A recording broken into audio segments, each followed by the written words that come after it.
And time now for another check of the weather forecast. Brittany, you are continuing to track severe storms moving through the area. Yeah, we're going to be tracking these tonight, especially into the overnight hours. So when you think about Saturday, I know we've mentioned this a few times this week, but we talk about this a lot context when it comes to weather apps, things that you see online. This is the severe weather risk that we have later on tonight. It's a medium risk for most of the Carolinas, but our biggest impact is going to come from damaging winds. Look at the top of your screen, lesser impact from large hail. Now, if you look here, the tornado threat virtually zero. So that is always good news when it comes to these complex systems.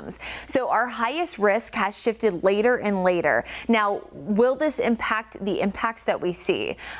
At this point, I'm going to say no, and there's a specific reason why. We have a large cluster of storms right now impacting parts of Atlanta. It's called an MCS. It is essentially a large cluster of showers and thunderstorms, typically a little bit more organized. And if it can hold together, which it does look like it will, it can still produce gusty winds and even some hail at or below quarter size, even if it's not at its same strength by the time it gets here. So that is a little bit different than the afternoon storms that we can sometimes see that are prompted by just the heat and humidity. So we kind of have a combination factor here today, but I wouldn't say it's going to be a low risk. It's just, it's not going to be as high of a risk as, let's say, if the MCS had arrived maybe now versus later on this evening. Now, best thing to do, of course, stay weather aware, have the WCNC Charlotte mobile app. We talk about it all the time, but especially now that we're into those summertime months and you're out and about, kids are out of school, have something in the palm of your hand, in your pocket, that can help you stay weather aware. Here's current Doppler radar. You can see a little bit of light rain there over in the mountains, but let's check out where the MCS is right now. Again,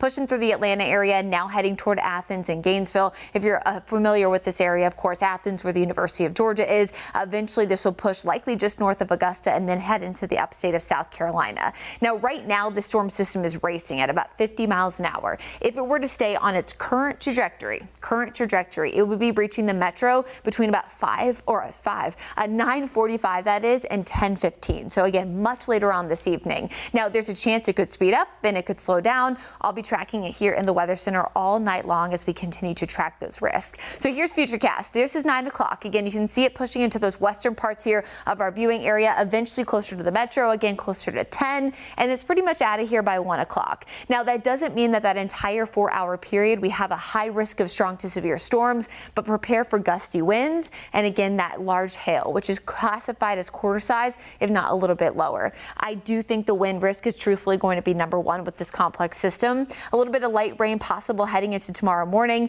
and then Sunday, similar to today, it's not a lot of storms. It's just the storms that do form have the chance to become severe, and kind of a rinse repeat forecast for areas, especially Monday night and heading into Tuesday morning. So here's the hour by hour forecast for tomorrow. Again, it's not going to be a lot of storm activity, very, very limited, but the ones that do form have another opportunity to become strong to severe, similar to what we'll have tonight. When we see large MCS systems, sometimes the time frame is very, very difficult to forecast, but I promise I got you covered here in the Weather Center. And of course, I know Brad's going to be checking in as well from home. Today, again, seeing temperatures near 90 degrees, first 90-degree day of the year. Tomorrow, still in the upper 80s. Monday, we're mostly dry with a few storms late, and then we're pretty much back in that summer-like pattern with the chance to hit close to 90 each and every day this upcoming week. All right, and remember, even when we are not on the air, we are still continuing to bring you the latest coverage of that severe weather moving through our system. Just download the WCNC Plus app for live updates from Brittany. It is free to download on your favorite streaming device.